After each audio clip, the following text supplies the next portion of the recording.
안녕하세요. 저희 이 시간 당신의 날에 찬양 드리면서 나아가겠습니다.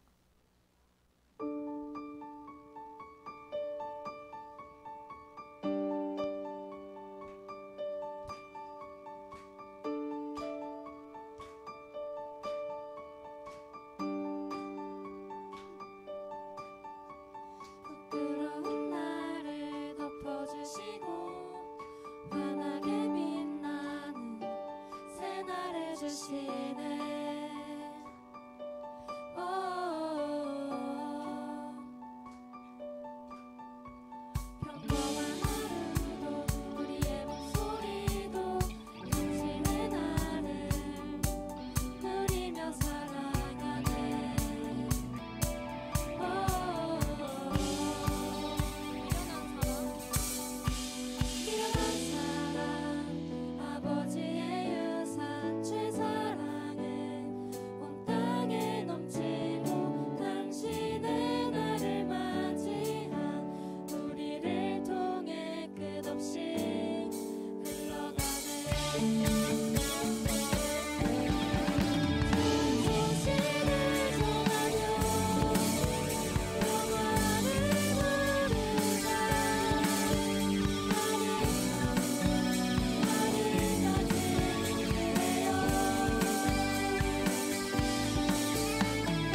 시간을 뚫고 이 땅 가운데 오셨네. 우리 없는 하늘 원치 않아 우리 삶에 오셨네. 자신의 편안 버리고 우리에게 평안 주셨네. 가장 낮은 자의 모습으로 우리 삶에 오셨네.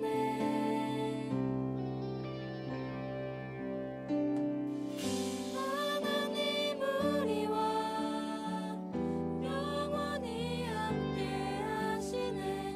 꿈 없는 우리에게 그 나라 보여주시네. 연약한 자들의 친구가 되어주시고 힘없는 우리의 인생을 위로하시네.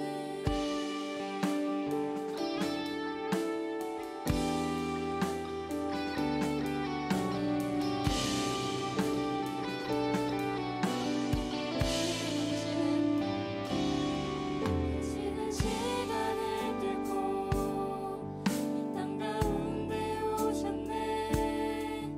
우리 없는 하늘 원치 않아 우리 삶에 오셨네. 자신의 편안 버리고 우리에게 평안 주셨네. 가장 낮은 자의 모습으로 우리 삶에 오셨네.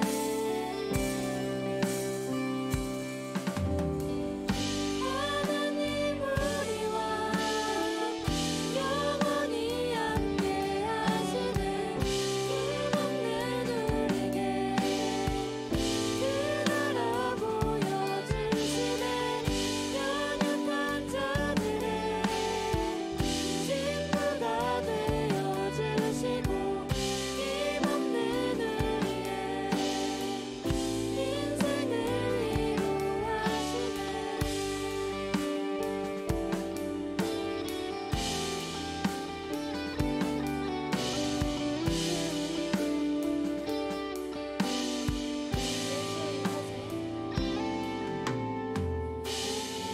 예수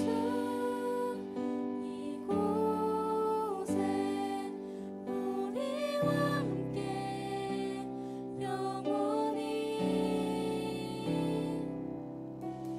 예수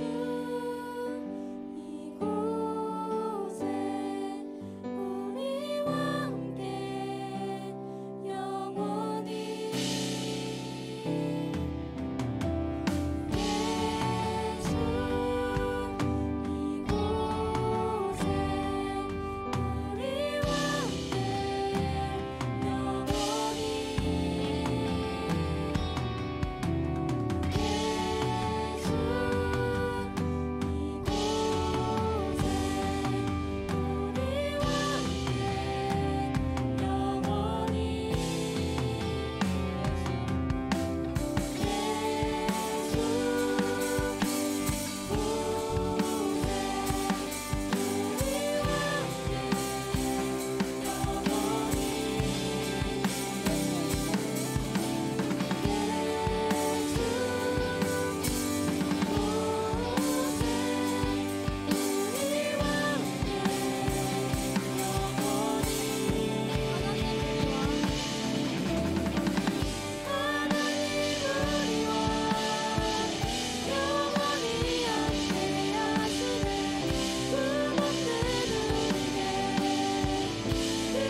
함께 일어나셔서 사도신경으로 우리의 신앙을 고백하겠습니다.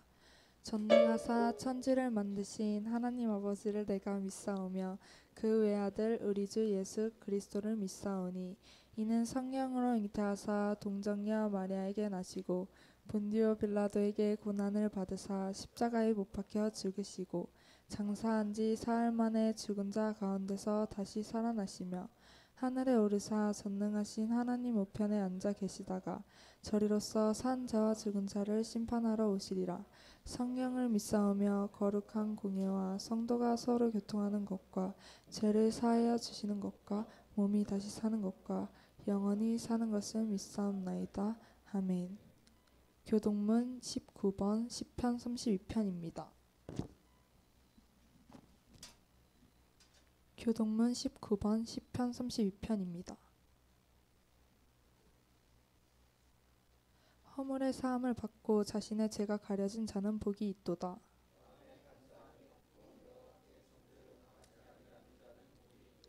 내가 입을 열지 아니할 때에 종일 신음함으로 내 뼈가 쇠하였도다.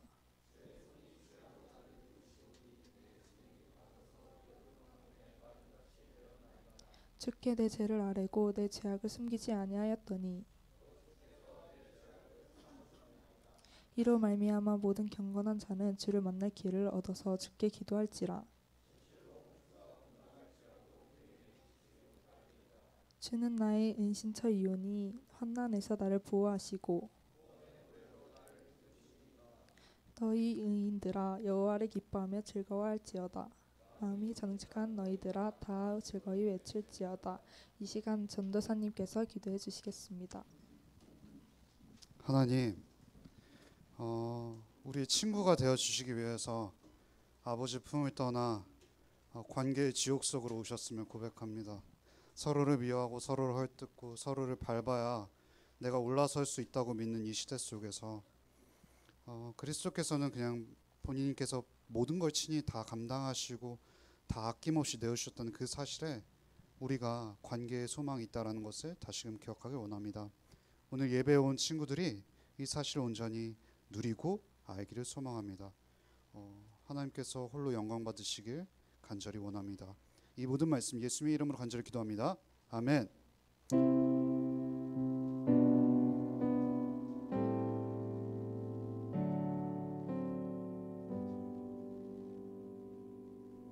네, 여러분 다 일어나서 창세기 1장 26절 함께 같이 읽어보겠습니다.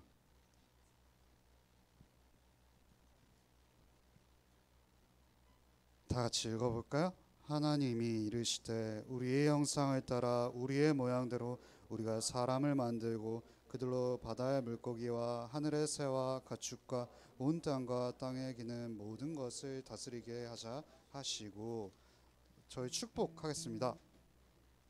손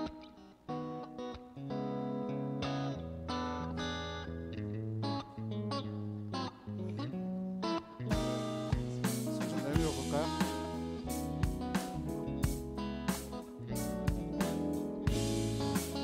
하나님의 사랑이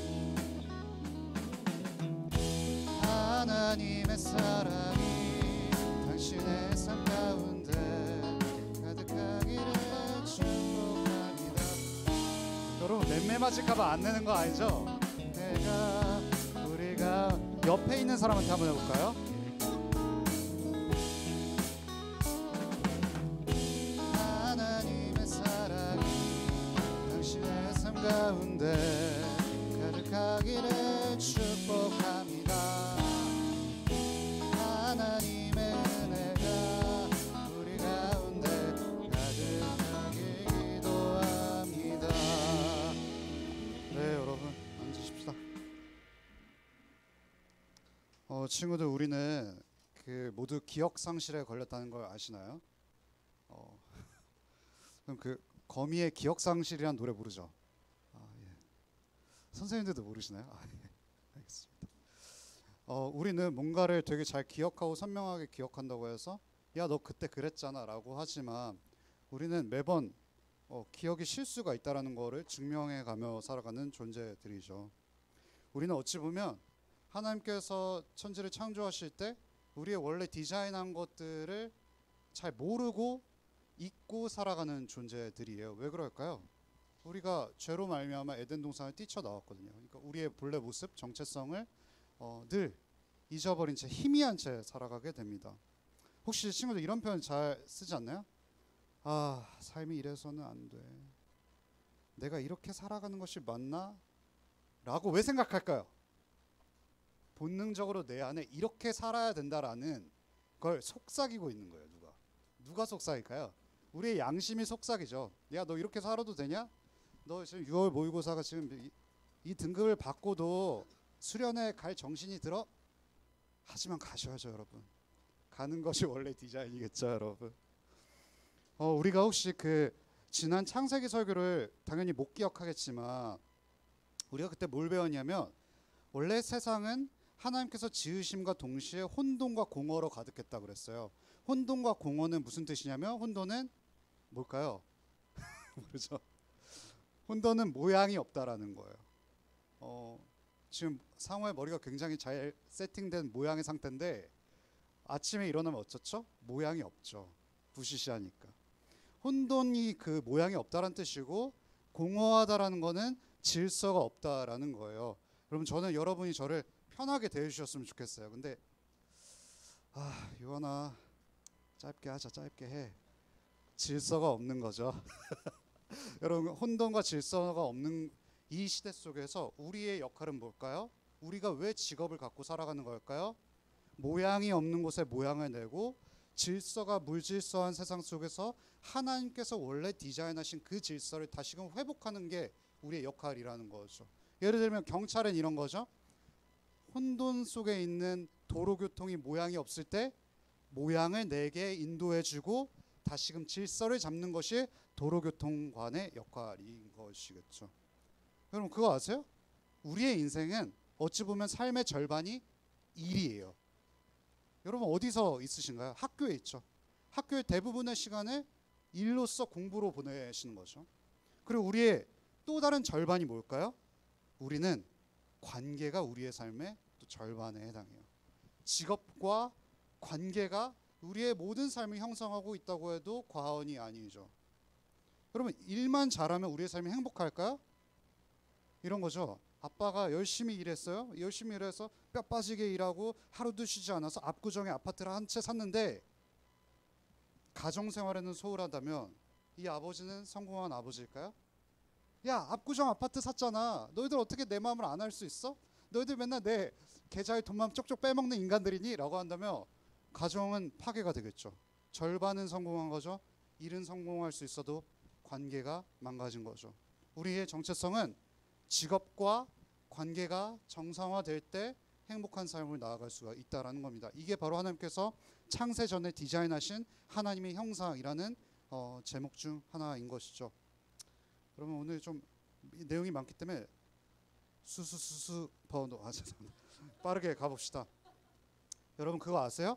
우리는 직업을 위해서 지어진 존재이기도 하지만 관계를 위해서 지어진 존재라고요.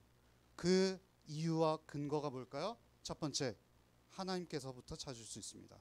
하나님은 뭘까요? 관계적인 존재입니다. 도대체 이게 무슨 말이냐? 창세기 1장 26절부터 27절 한번 같이 읽어보겠습니다. 좀 시작.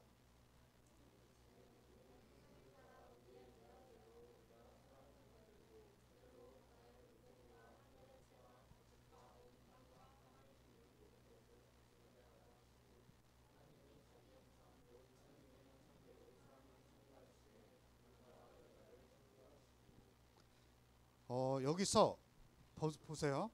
창세기 1장 26절과 27절에서 독특한 표현이 나오는데 바로 우리예요.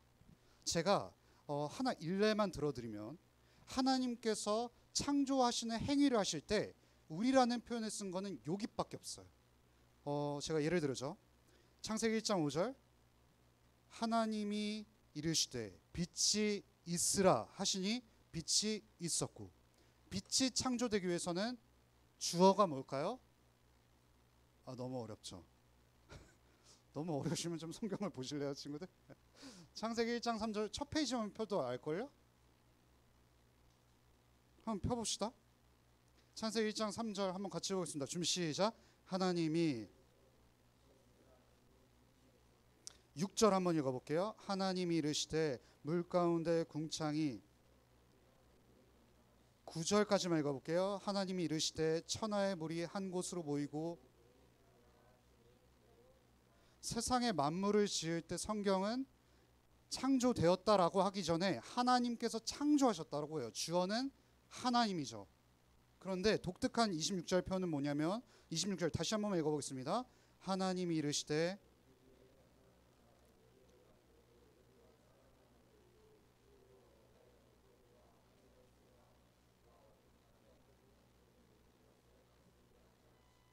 다른 모든 것은 하나님께서 만드셨다고 하는데 26절에서는 회의가 열려요. 누구 회의일까요? 누가 말하지 않았어요? 맞아요. 우리의 회의였던 거예요. 이요한과 여러분의 회의일까요? 아니죠. 삼위일체 하나님의 천상의 회의가 있는 장면이 26절인 겁니다. 누구를 창조할 때요? 하나님 형상인 우리요. 여러분을 창조할 때는 하나님께서 회의하기 시작했다고요. 그럼 제가 여기서 삼위일체를 다루면 여러분들이 잠을 잘 것 같아서 살짝만 넘어가고 빠르게 나중에 설명드릴게요. 여러분 삼위일체는 뭘까요? 셋이 하나고 하나가 셋인 무슨 나루토의 그림자 분신술일까요? 그러면 하나님은 실체가 하나밖에 없는 거죠. 벌써 잠을 자는 것 같아서 제가 하나만 얘기해 드릴게요. 빨리. 여러분 삼위일체 하나님은 성부 하나님, 아버지 하나님과 아들 하나님과 성령 하나님이 계시는데 여러분 아버지 하나님은 아들 하나님이 아니세요. 예수님이 아니죠.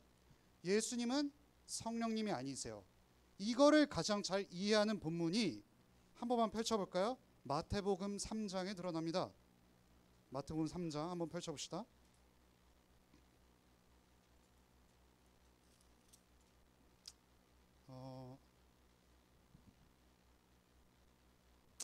마태복음 3장 16절 17절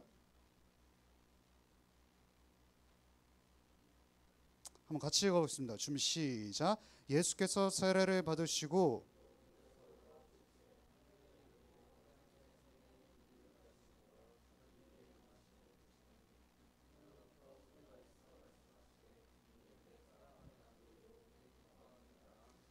이게 도대체 무슨 사건이냐면요. 예수님께서 세례 요한에게 세례를 받으시는 장면이에요. 그런데 여기서 삼위일체 하나님이 정확히 등장하시는데 여기서 세례는 누가 받으실까요? 예수님이요. 이건 성자 하나님일 확률이 100%죠. 그럼 여기서 하늘에서 소리가 들려요. 무슨 소리가 들리죠? 이는 내 사랑하는 아들이요 내 기뻐하는 자라. 이 말씀은 누가 하시는 걸까요? 아버지 하나님이 하시고 계신 겁니다. 그렇다면 사랑하는 아들은 누굴까요? 아들 하나님이신 예수님일 확률이 100%겠죠. 그런데 여기서 비둘기 같이 내려오시는 분이 있습니다. 누굴까요? 성령님이요. 여러분 그렇다면 우리 교회 역사 속에서 성화라고 해서 기독교의 그림 중에 잘못된 게 되게 많은 게 뭐냐면 비둘기가 그려져 있는 게 많아요. 그렇죠? 세례 받을 때 맞는 그림일까요? 여러분 성경은 명백히 말합니다. 비둘기 같이라고요. 여러분 예를 들어 볼게요. 제가 요즘에 자주 밀고 있는 게 있는데 요즘 여러분들이 하실 때 이렇게 좀 위험한 발언이 있을 때 매콤해? 모르시죠? 이거 모르지. 기도학교 온 사람들만 아니까. 그러니까 기도학교 오세요 여러분. 매콤한 거 좀 즐기시려면 이요한이 매콤해 라고 하는 것과 형주가 매콤해 라고 이요한 같이 행동했을 때 형주는 이요한일까요? 그건 아니죠. 여러분 비둘기 같이는요 비둘기가 아니에요. 성령님이 비둘기 같이 내려오셨다라는 거예요. 이게 무슨 표현이냐면 신약성경에서 비둘기는 평화를 상징하는 거거든요. 이 삼위일체 하나님의 관계만큼 평화로운 관계가 없다라는 걸 나타나기 위해서 비둘기 같이 내려오셨다라고 표현하는 거죠. 그렇다면 예를 들어 보겠습니다. 고대 교회에 이런 이단이 있었습니다. 예를 들어 보겠습니다. 엄상홍 집사님께서는 교회에선 무엇일까요? 교회에서 뭐예요? 집사님이죠. 그러면 가정에서는 찬이의 뭘까요? 아버지죠. 그러면은 엄상원 집사님이 회사에서 뭘까요? 관심 좀 가지세요, 여러분. 뭘까? 회사원이시죠, 그렇죠? 그러면은 이렇게 설명하는 것이 바로 삼위일체의 이단적 표현 중에 하나입니다. 엄상원 집사님이라는 하나의 실체는 있는데 상황에 따라서는 아빠였다가, 상황에 따라서는 집사님이었다가, 상황에 따라서는 회사원인 관계를 고대 교회에서는 이단이라고 정죄했습니다. 바로 이거죠. 예수님이 갑자기 텔레포트를 쓰신 거죠. 세례를 받으실 때는 성자 하나님이고 갑자기 하늘에 올라오셔서 내 사랑하는 아들이여 기뻐하는 자라 후, 그리고 비둘기까지 뿌르륵 이렇게 내려오는 거는 양태론이라고 했던 이단 중 하나인 것입니다. 역할에 따라서 존재가 바뀐다라는 거죠. 한 존재가 역할에 따라서 이랬다 저랬다는 거는, 그러면 이게 뭐라고 하나요? 현대 용어로, 의학적인 용어로 정신분열이죠. 여러분 명백하잖아요. 그리고 이게 또 다른 한편의 이단이고요. 반대편의 이단은 뭐가 있냐면 마치 이렇게 생각하는 겁니다. 삼위일체 하나면 합체 로봇을 생각하는 거예요. 그럼 컴퓨터는 뭐가 있죠? 출력 장치인 입력 장치 맞죠? 입력 장치 뭐가 있죠? 키보드가 있죠. 그리고 본체가 있죠. 그리고 뭐가 있을까요? 또 소프트웨어라든지 하드웨어가 있지 않을까요? 마치 이런 것들이 요소가 합쳐져서 삼위일체 하나님을 이룬다라고 하면은 한 존재만 있을 때, 아버지 하나님만 있으면 불완전할 수밖에 없는 거죠. 아버지 하나님, 아들 하나님, 성령 하나님 홀로 존재도 완벽하고 동등하고 영광과 신성이 가장 충만하고 합당하다라고 했을 때 바로 이 하나님이 무슨 본체시고 입력장치고 마우스가 아니라는 것을 예를 들 수가 있죠. 이렇게 오해할 수 있습니다. 마치 삼위일체 하나님을 그리스의 올림푸스 신처럼 이해한다면 이것도 이단입니다. 왜 그럴까요? 그리스의 올림푸스의 신은 신성이 저마다 다 다르거든요. 왜 그럴까요? 제우스는 무슨 신이죠? 번개의 신이죠. 최고의 신이죠. 신들 중에 신. 벌써 신들 중에서도 우열이 있어요. 마치 아버지 하나님을 최고의 신, 아들 하나님이 뭔가 자꾸 아버지의 명령을 따라서 행동하는 것 같으니까 아들 하나님은 아버지 하나님보다 열등해라고 생각하는 것도 오류겠죠. 여러분 그거 아시죠? 불의 신도 있는 거. 불의 신 누구죠? 전쟁의 신 누구죠? 그리스 로마 신화 안 봤어요? 만화라도 보세요. 여러분 재밌어요. 아레스입니다. 우리 여러분 아레스랑 제우스는 다른 신성이에요. 왜 그럴까요? 제우스는 번개의 신이고 아레스는 전쟁의 신이거든요. 삼위일체 하나님이 이렇게 오해해서면 우리는 잘 이해할 수 없습니다. 그렇다면 삼위일체 하나님은 어떻게 이해될까요? 여러분 오늘 설교가 좀 길어질 것 같은 두려움이 엄습하는데 신명기 6장 4절 한 번만 펼쳐볼까요? 제가 안 적어드렸으니까. 신명기 6장 4절입니다.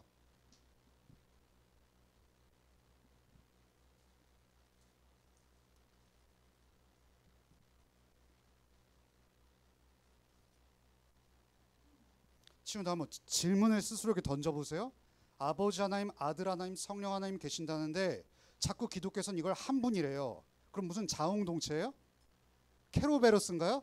몸은 한 명인데 아버지와 아들과 성령 하나님이 머리만 달려 있으신 분일까요? 왜 하나라고 말하는 걸까요? 신명기 6장 4절 한 번만 읽어보겠습니다. 준비 시작. 이스라엘아 들으라 우리 하나님은, 여기서 유일한이라는 표현이 창세기 2장에도 등장하신다는 사실 아시나요? 창세기 2장 24절 한 번만 펼쳐보겠습니다.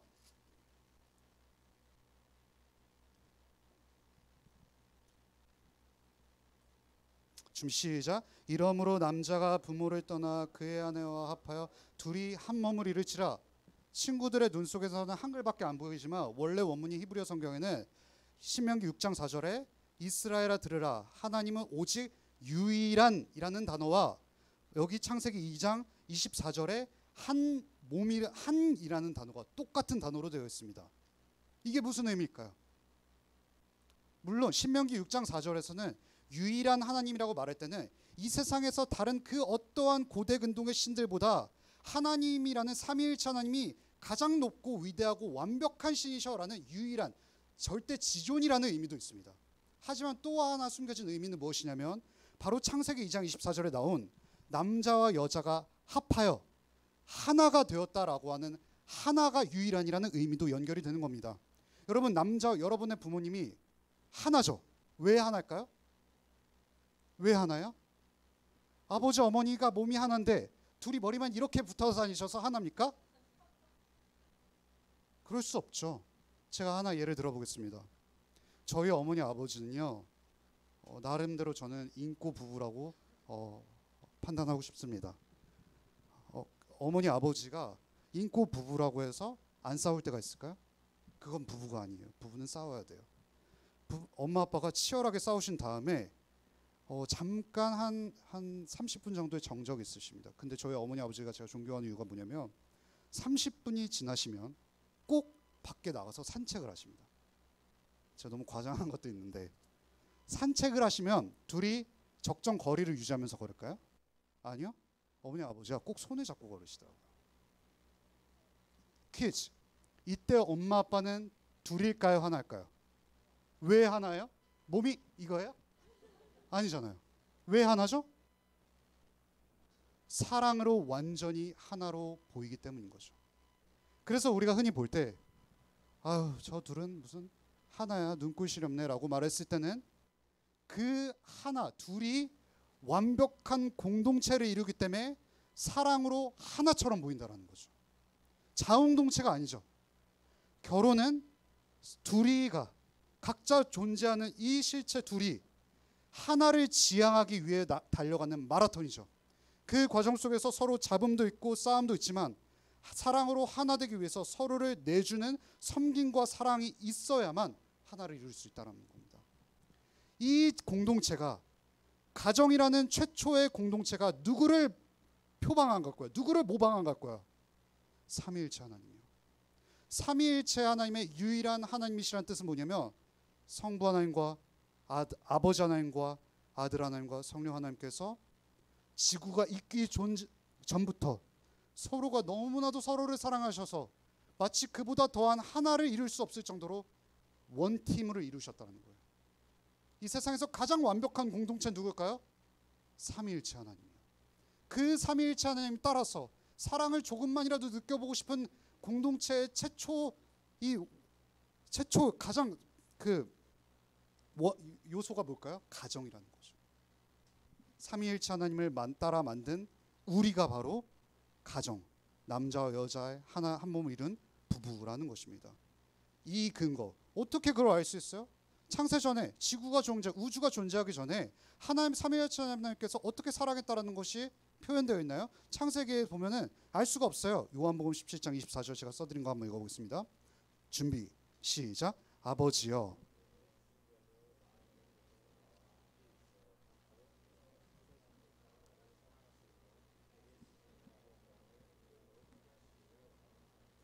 제가 단순히 교리의 근거에서 얘기하는 게 아니라 성경에 명백히 나와 있다고요. 이 창세기 17장에 어떤 장면인지 아세요? 예수님께서 성자 하나님께서 이 땅 가운데 사람의 몸을 입고 우리와 똑같이 육체의 고통을 느끼시는 성자 하나님께서 아버지 하나님을 바라보시면서 하는 기도예요. 십자가의 직전의 기도이기 때문에 두려움과 공포가 최대치에 이르는 그런 순간인 거죠. 이때 어떤 감정을 누릴 수 있을까요? 아버지와 나와의 결별이 느껴지는 그 공포 속에서 아버지 하나님께 외치는 기도인 겁니다. 그때 아버지 하나님께 예수님께서 어떻게 외치신지 아세요? 아버지 기억하시죠? 창세 전에 이 우주가 있기도 전에 사람들이 있기도 전에 서로 맨날 다투고 지지고 볶고하는 이 인간들이 있기 전에 우리 얼마나 뜨겁게 사랑했나요? 라고 말하는 거죠. 창세 전에 하나님께서 뭐라고 계셨을까요? 서로 사랑하고 계셨죠. 이건 절대적으로 부인할 수 없는 사실인 겁니다. 요한복음 1장 1절 한번 같이 읽어볼까요? 준비 시작. 태초에 여러분 요한복음 1장 1절 3절 한 번만 더 읽어보겠습니다. 이 말씀이 하나님과 함께 계셨으니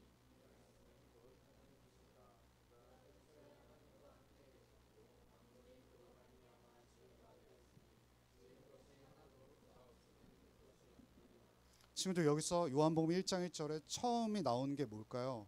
말씀이에요. 말씀이 누구죠? 누굴까요? 예수님의 별명이에요. 예수님께서 하나님과 함께 이 세상에서 인간이 있기도 전에 사랑 가운데 창조를 하셨다는 거죠. 이때 삼위일체 하나님은 공동의 원팀 프로젝트로 우리를 창조하셨습니다. 그런데 여기서 중요한 아들 하나님과 아버지 하나님과의 사랑의 관계의 절정을 나타내는 표현이 있는데 요한복음 1장 18절에 무슨 표현일까요? 예수님이 아버지 하나님의 품에 안겨 있다라는 내용인 거죠. 그럼 혹시 그 어릴 때 이런 기억 있나요? 전 왠지 그랬을 것 같은데 김혁재 집사님과 사모님께서 안겨 있으십니다. 서로를 안으세요. 포옹하세요. 사랑이가 막 비집고 들어가려는 거예요. 근데 비집을 수 있을까요? 김혁재 집사님의 가슴은 뜨겁기 때문에 절대 비질 수가 없습니다. 여러분, 포옹이라는 거는 저는 정말 이 세상 속에서 가장 아름다운 스킨십인 것 같아요. 왜 그럴까요? 절대 하나가 될 수 없는 두 실체가 서로 사랑한다, 서로 하나 되었다, 서로 한 몸을 되었다라고 가장 적나라하게 표현할 수 있는 우리 시각적 스킨십이 바로 포옹이기 때문인 것입니다. 내가 너를 품겠다라는 거죠. 이게 뭘까요? 왜 무슨 표현일까요? 정말 여러분 그렇죠? 아버지 하나님이 우리처럼 육체가 있으신가요? 육체 있나요? 아버지 하나님은 육체가 없으세요. 성령 하나님이 육체가 있으실까요? 육체 없으세요. 예수님도 이 땅이 존재하기 전에는 육체를 안 갖고 계셨어요. 영으로 계셨다고요. 근데 육체를 갖고 계시기도 전에 품에 안겨 있다는 것은 육체적으로 안겨 있다는 것이 아니라 아버지 하나님과 아들 하나님의 사랑이 그만큼 끈끈하기 때문에 가장 내밀하고 깊고 최고치의 사랑을 뿜어내고 계셨다는 거죠. 연합 속에 계셨다라는 거죠. 둘이 그 이상 가까워질 수 없을 정도로 가깝게 있다는 거죠. 하나님은 관계 가운데 계셨습니다. 품 속에 계셨죠. 그 관계 안에서 하나님은 누구보다 더 행복할 수 없죠. 여러분 여자분들, 제가 남자분들도 있고 싶지만 제가 한번 적나라하게 물어보겠습니다. 여러분 포옹하고 싶죠? 안 하고 싶으세요? 하진이 하고 싶죠? 왜 하고 싶어요? 내가 그 사람에게 완전하게 받아들여졌다는 그 행복을 누리기 위해서요. 이 사람이라면 세상이 멸망해도 좋겠다라는 그 연합을 꿈꾸기 때문에 그런 것입니다. 단순히 육체적인 포옹의 그 느낌, 촉감을 누리기 원해서 그런 게 아니라요. 우리 서로가 아무 조건 없이 서로를 받아줄 수 있다는 그 관계의 행복함을 누리기 위해서 품 속에 있고 싶은 거죠. 그런데 그 품을 제대로 누리고 계신 분이 누굴까요? 아버지 하나님과 아들 하나님이라는 거죠. 삼위일체 하나님의 형상을 따라 지음받은 우리이기 때문에 우리 또한 그 관계의 받아들임을 누리고 싶다라는 거죠. 두 번째, 우리도 관계가 필요합니다. 왜 그럴까요? 여러분 창세기 1장 26절 한 번만 다시 읽어볼게요. 좀 시작. 하나님이 이르시되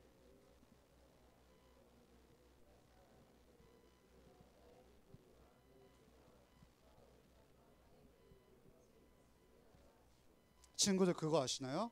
우리는 하나님과의 관계가 절대적으로 필요한 존재들이에요. 우리 스스로 혼자 있으면 완벽할 것 같죠? 혼자만의 시간 보내면 절대 완벽할 수 없어요. 왜 그런지 아세요? 우리는 기억상실증에 걸렸는데 뭘 자꾸 기억하고 싶냐면 하나님의 품에 안겼을 때 제일 행복했거든요. 에덴에서 아담이 하나님과의 관계가 멀어지기 이전에 하나님의 품에 절대적으로 완벽하게 안겨있기 때문에 그게 기쁨의 동산이었던 거예요. 에덴의 뜻은 기쁨이란 뜻이거든요.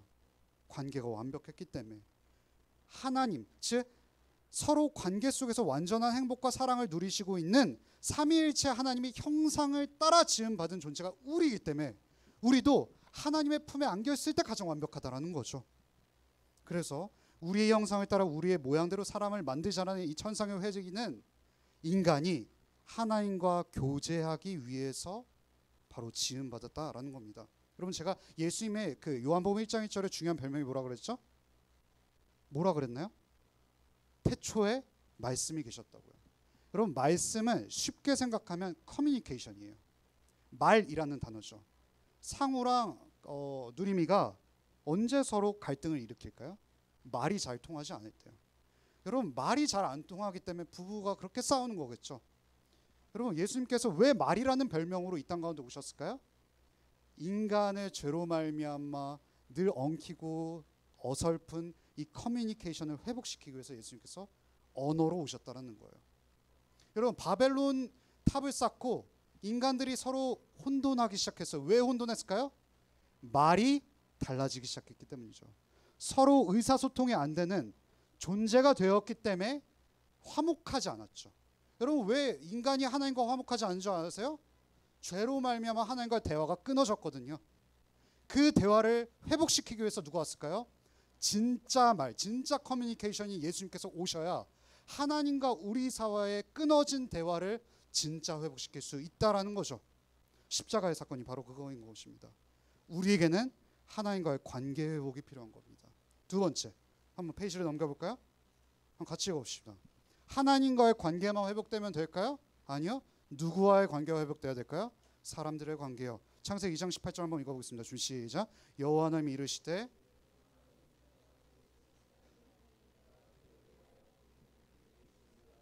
하나님께서 아담을 창조하셨을 때 완벽했겠죠. 죄가 있기 이전이기 때문에 가장 완벽한 창조자이신 하나님께서 아담을 정말 뛰어난 존재로 지으셨어요. 왜 그런지 아세요? 창세기 2장 10절 한 번만 읽어볼게요. 준비 시작. 모든 짐승에게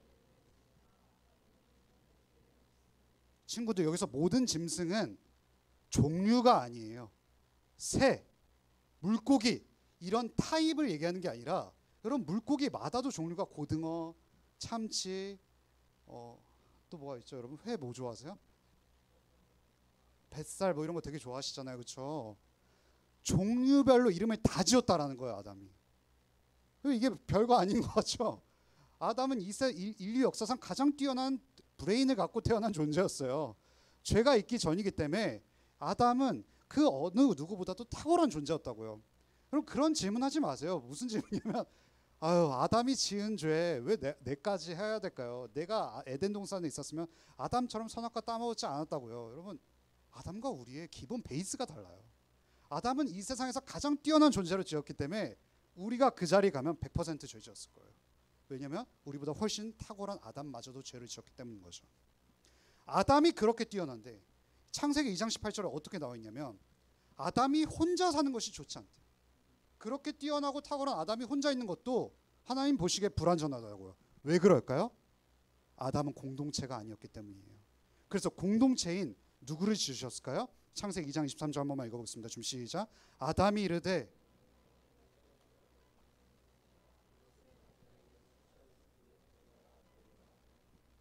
친구들 그렇죠? 치킨 중에서도 닭다리는요 황제예요. 그래서 닭다리를 뺏어 먹으면 어떤 느낌이 들죠? 야 속도 좀 지켜 이런 표현 쓰잖아요. 너 매너 없냐 이런 표현 쓰시죠. 여러분 여기서 뼈 중에 뼈는 닭다리를 의미하는 게 아니에요. 뼈 중에 뼈, 살 중에 살이라는 것은 여러분 하와가 아담의 어디 부분에서 나왔을까요? 갈비뼈. 그래서 제가 너무나도 존경하는 청교도 중 한 명은 매튜 헬리라는 청교도는 물론 이것이 은유적이라는 표현이 있어서 불완전하지만 갈비뼈에 나왔다는 것은 여러분 갈비뼈는 어디에 위치한 거죠? 품에서 가장 가까운 위치인 거예요. 가장 완벽한 연합을 이루는 장소는 품이라고 그랬잖아요. 품 속에서 가장 근접한 신체 기관인 갈비뼈에서 나왔다는 것은 아담과 하와가 서로 사랑하기 위해서 지음받은 존재라는 거죠. 또 두 번째 의미, 아담이 하와를 가장 잘 보살펴주고 평생을 책임져 줘야 되는 존재라는 거죠. 내 뼈 중에 뼈요, 살 중에 살이야 라는 표현은 여러분 이게 히브리어로 있잖아요. 노래예요, 노래. 여러분 이거예요. 이렇게 하지 않았어요. 아담이 하와가 이제 올 거 아니에요? 처음 만나. 아담과 하와가 첫 소개팅 하는 거예요. 첫 소개팅 하는데 너는 내 뼈 중에 뼈, 살 중에 살이야. 이렇게 말하지 않았다는 거예요. 뭘까요? 우와, 너 너무 아름답다. 나 하나님만 제일 아름다운 줄 알았는데 너처럼 아름다운 존재는 내가 또 보지 못했다라는 거예요. 내 뼈 중에 뼈, 살 중에 살이라. 이렇게 노래를 불렀다는 것이 바로 이 내 뼈 중에 뼈, 살 중에 살이라는 것이죠. 여러분 제가 왜 이걸 말했을까요? 우리는 하나님과의 교제뿐만 아니라 사람과의 교제가 필요한 존재로 지음받았다는 거예요. 홀로 있으면 좋지 않아요. 친구들 그런데 어떻죠? 여러분 관계가 행복하시나요? 친구들의 존재가 좋아요, 여러분? 장폴 사르트르라는 사람이 닫힌 방이라는 소설을 그 어떤 작품을 썼는데 닫힌 방에 4명이 등장해요. 근데 그 4명이 등장하는데 서로 영원히 나올 수 없는 방이에요. 친구들 그거 생각해 보세요. 문이 그냥 걸어 잠겨 있는 방인 거예요. 절대 나올 수 없어요. 근데 그 네 명의 존재들이 이 닫힌 방에서 어떤 장면이 그려지냐면 서로 계속 헐뜯고 서로의 대화를 듣지를 않아요. 커뮤니케이션이 이루어지지 않는다고요. 말이라는 건 존재하지 않아요. 근데 장폴사로 들어가 이 영원한 네 개의 방을 보면서 어떻게 표현했는지 아세요? 지옥은 타인들이야, 이렇게 표현했어요. 여러분 이거 들어보셨죠? 타인이 지옥이다. 이 드라마도 있지 않나요? 바로 이 표현을 처음 쓴 표현이 사람이 장폴사르트라는 거죠. 왜 타인이 지옥일까요? 부부가 서로 결혼을 했는데도 지옥 같아 라고 말해서 이혼하는 경우는 왜 그런 걸까요? 서로 대화가 안 되기 때문인 거죠. 뜨거워가 지옥이 아니라요, 여러분. 지옥이 무슨 불가마 무슨 100도씨 이상이어서 액체가 기체가 될 것 같아서 지옥이 아니라요, 여러분. 지옥은 어떤 곳인지 아세요? 서로의 대화를 들어주지 않아요. 자기중심성과 고독밖에 존재하지 않는 게 지옥이에요. 친구들, 제가 이렇게 말해요. 세상은 관계를 맺으라기보다는 관계를 이용하라 그래요. 그럼 왜 잘생기고 예쁜 친구들 주변에 두고 싶으세요? 왜요? 여러분 저 생각해 보세요. 잘생긴 하준이랑 좀 못난 자랑 있는데 누구랑 저랑 누구랑 친구하고 싶으세요? 여러분 차은우랑 저랑 있는 거예요. 여러분 보세요. 지금 설교단에 차은우랑 이렇게 있는데 제가 그거 아시잖아요. 저희 중등부의 주원쌤 너무 잘생겼잖아요. 주원쌤이 설교하잖아요. 지금 여기 눈 감으신 분들 없네요. 네. 주원쌤이 설교하면 제가 설교했을 때랑 누가 더 집중할까요? 그럼 주원쌤 얼굴이 재밌잖아요. 그렇죠? 보기만 해도 재밌어. 은혜가 돼. 왜 그럴까요? 주원쌤을 보면 즐겁거든요. 우리는 어찌 보면 관계를 맺으려고 하기보다는 관계를 이용하는 존재들이에요. 그래서 잘생긴 친구들 옆에 있으면 기가 살잖아요. 이렇죠. 못생긴 친구들 혹은 조금 공부 못하는 친구들이랑 있으면 야, 너 왜 그런 친구들이랑 있어? 라고 손가락질 받을 것 같아서 우리는 은근슬쩍 친구들을 이용하는 존재도 우리라는 거죠. 관계에 집중하게 되면 모든 것을 잃어버렸을 때 불행해질 것 같은 두려움에 휩싸이는 존재들이 우리죠. 그래서 세상 사람들은 관계를 무시하고 늘 성취에 집중해요. 늘 완성하는 것, 내가 뭔가를 이루는 것, 그 사람을 이용해서라도 내가 뭔가를 달성하려는 것에 집중되어 있죠. 하지만 그거로부터 우리는 행복해질 수 없다는 거 너무 잘 알죠. 그래서 관계에 지친 친구들 이러고 싶죠. 나 관계로부터 도망칠 거야. 나 건들지 마 라고 했지만 여러분 왜 그럼에도 불구하고 관계로부터 도망쳐. 나 2번 다시 연애 안 해. 전 쓰레기랑은 절대 연애 안 해. 내가 남자하고 또 연애하고 하는 봐봐 라고 하지만 3개월이 지나니까 또 외로워라고 말하는 우리의 심리는 뭘까요? 막상 그냥 혼자 있어 보니까 고독과 자기중심성밖에 없기 때문에 내 고독과 자기중심성을 채워줄 또 다른 남자를 찾아 헤매는 거죠. 친구들, 여기 제가 창세기 창세기 2장 25절 한번 같이 읽어보겠습니다. 준비 시작. 아담과 그의 아내. 여러분 벌거벗었으나라는 표현이 뭘까요? 야해 이런 걸까요? 그리고 이게 지금 부끄러움이요. 서로 벗었기 때문에 부끄러움이 없었다라는 게 아니라요. 이거예요. 어떤 표현이냐면 서로의 생각을 들켜도 부끄럽지 않은 상태라는 거예요. 친구들, 여러분 제 머릿속에 들어와 보셨어요? 여러분 제가 얼마나 음란한 사람인지 모르죠. 그냥 여기서 설교하고 있으니까 괜찮은 사람인 것 같죠? 얼마나 자기중심적인 사람인지 모르죠? 여러분들이 제 생각을 다 읽고 있다면 저랑 교제하실 수 있을까요? 저랑 이전처럼 화목하게 지낼 수 있을까요? 못 지낼걸요? 여기서 이 표현은 뭐냐면 아담과 하와가 서로의 생각의 회로를 다 읽어도 서로가 발가벗은 것처럼 서로의 존재를 그대로 드러내도 서로를 사랑으로 받아줄 수 있는 관계라는 거예요. 진짜 하나인 거죠. 근데 죄가 들어오면서 이 관계가 모든 것이 헝클어졌다는 거죠. 여러분, 우리는 또 지옥과 같은 일주일을 보내면서 관계로부터 벗어나고 싶은 욕망이 들 텐데 어떻게 관계를 맺어야 될까요? 첫 번째 한번 같이 보겠습니다. 준비 시작. 여러분, 여자의 특징이 뭔지 아시나요?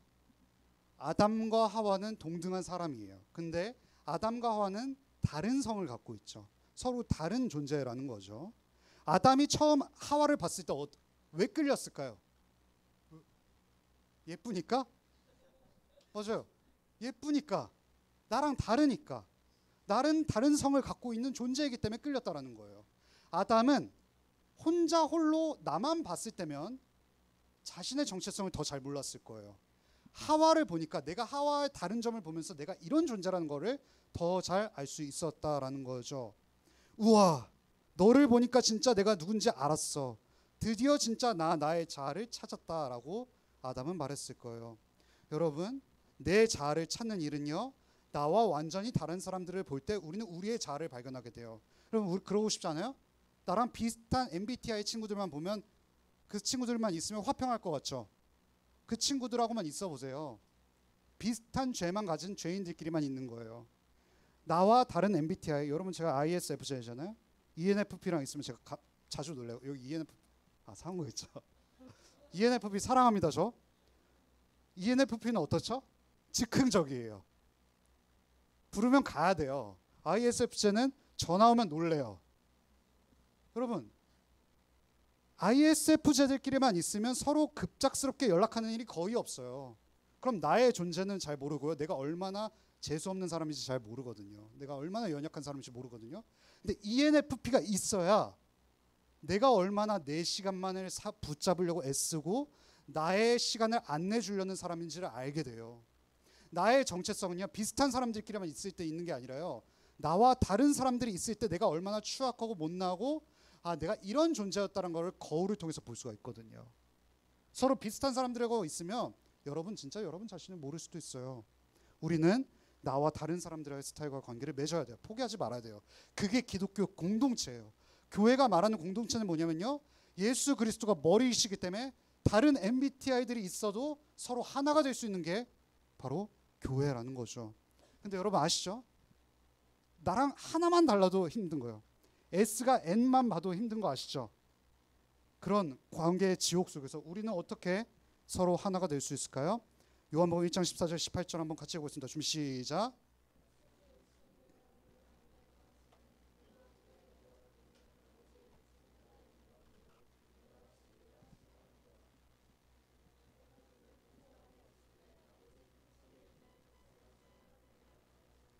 장폴 사르트르가 타인은 지옥이다 그랬잖아요.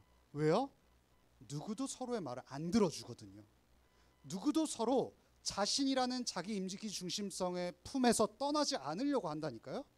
그런데 가장 완벽한 품을 떠나신 한 분이 계신 거죠. 누굴까요? 예수 그리스도이신 거죠.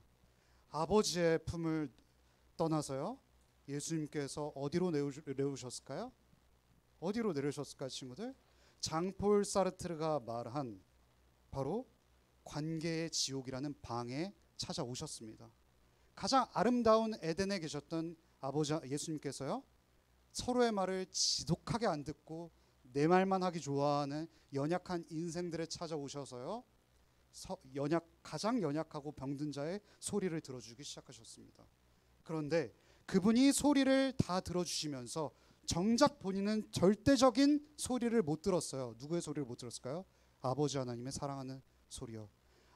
예수님께서 세례시는 아버지 하나님이 너는 내 사랑하는 자요 기뻐하는 자요라고 외쳐주셨지만 십자가에서는 그런 음성이 들리지 않으셨죠. 바로 거절만 들리셨죠. 아버지의 품을 일시적으로 단절을 느낀 가장 진짜 지옥의 순간을 느끼셨던 것입니다. 왜요? 왜 그랬을까요? 왜 예수님께서 아버지의 품을 떠나셨을까요? 지독하게 내 말만 하길 원하고 누구도 나를 만족시켜주지 못해서 이기적인 우리가 아버지 하나님의 품에 다시 돌아가기 위해서라면 누가 그 품을 떠나셔야 했을까요? 예수 그리스도께서 그 품을 떠나시는 일밖에 없죠. 여러분, 다른 사람이 여러분을 인정해주지 않고 받아주지 않아도 괜찮습니다.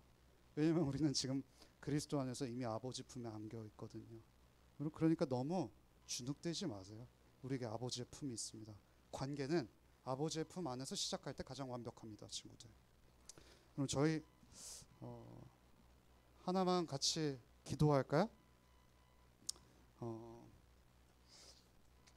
여러분 우리 찬양 하나만 같이 하죠. 같이 일어나서 그 시간을 뚫고 좀 쳐줄 수 있을까요? 네.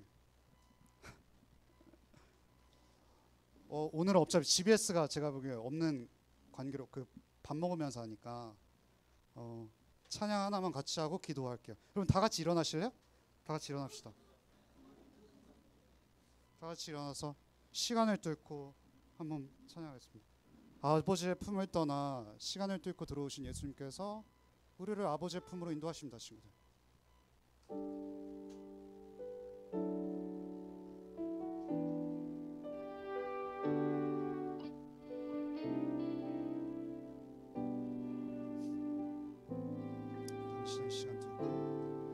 당신은 시간을 뚫고 이 땅 가운데 오셨네.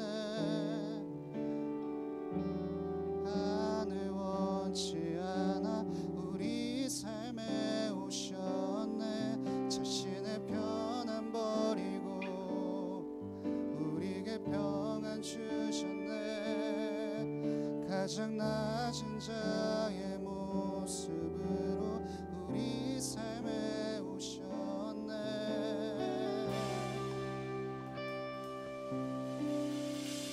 하나님 우리와 영원히 함께 하시네. 꿈없는 우리에게 그 나라 보여주시네. 연약한 자들의 친구가 되어 주시고 힘없는 우리의 다시 한번 하나님 우리와 하나님 우리와 영원히 함께 하시네. 꿈없는 우리에게 그 나라 보여주시네. 연약한 자들의 친구가 되어 주시고 힘없는 우리의 인생을 이루시네. 여러분 하나만 같이 기도할게요. 좀 깔아주실래요? 친구들 그거 아세요? 아버지가 아들 하나님이 아버지 품에서 가장 편안하고 가장 편안한 침대인 시몬스에 계셨을 거 아니에요. 근데 왜 그 시몬스를 박차고 대화가 되지 않고 내 말을 들어주지 않는 이 너무나도 더러운 인간과 함께 하셨을까요? 아버지와 도대체 아버지 하나님과 대화가 되지 않는 이 인간들을 소통하게 하고 아버지의 품으로 다시 돌아가게 하시기 위해서 예수 그리스도께서 자발적으로 그 품을 뛰쳐나오셨다는 거죠. 여러분 우리에게 가장 완벽한 관계가 있습니다. 가장 완벽한 근거가 있어요, 친구들. 아버지의 품을 기억하게 해달라고 잠시 기도했으면 좋겠습니다. 기억하겠습니다. 기도하겠습니다.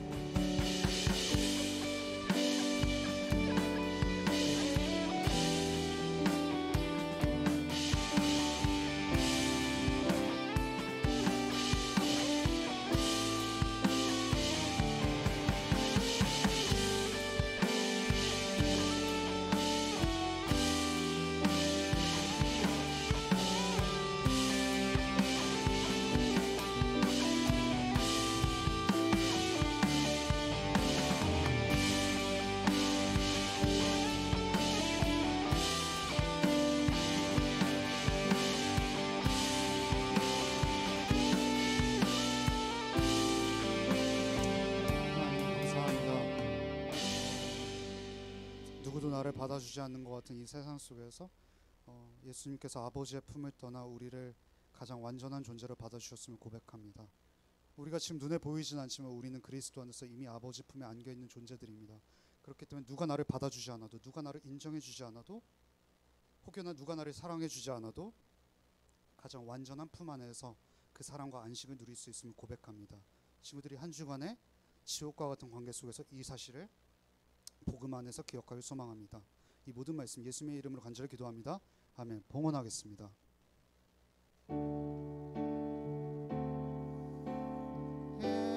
예수의 이름 중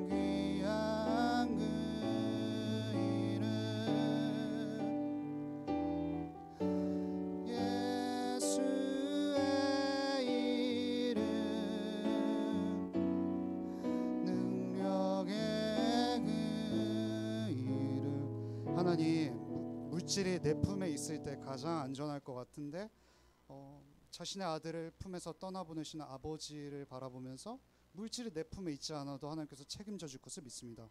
아버지 품 안에서 우리가 안정을 누리길 소망합니다. 이 모든 말씀 예수님의 이름으로 간절히 기도합니다. 아멘. 친구들, 저희 오늘 기도학교를 안 하려고 그랬는데요. 1시부터 2시까지 딱 1시간만 하려고. 왜냐하면 저희 오늘 간식이 준비되어 있기 때문에 따로 밥을 안 드셔도 되지 않을까요? 먹어야 되나요? 안 드셔도 된다는 가정하에 1시간만 하고, 여러분 또 시험 기간 다가오시니까 얼른 보내드릴게요. 그리고 저희 친구들 가정통신문 가져오셨나요? 가정통신문 안 가져오셨나요? 좀 여러분 그러면은 이렇게 메모지에라도 좀 작성을 해주세요. 제가 나중에 어차피 또 다시 뭘 뿌리긴 할 건데, 여러분 어쨌든 빨리 오늘 그게 일단 고민되시죠? 그럼 일단 가는 걸로 적으세요. 가는 걸로 적고 나중에 수정하시면 되잖아요, 그렇죠? 일단 가시는 걸로 하고 회비도 빨리빨리 내면은 이제 좋겠죠? 그래서 어쨌든 친구들 해줬으면 좋겠어요. 선생님께 꼭 알려주세요. 그리고 저희가 어쨌든 8월 10, 11, 12 잘 여러분 시간을 내주셨으면 좋겠습니다. 저희 주기도문하고 오늘 마무리하겠습니다. 하늘에 계신 우리 아버지여, 이름이 거룩히 여김을 받으시오며 나라가 임하옵시오며 뜻이 하늘에서 이루어진 것 같이 땅에서도 이루어지리다. 오늘날 우리에게 일용할 양식을 주옵시고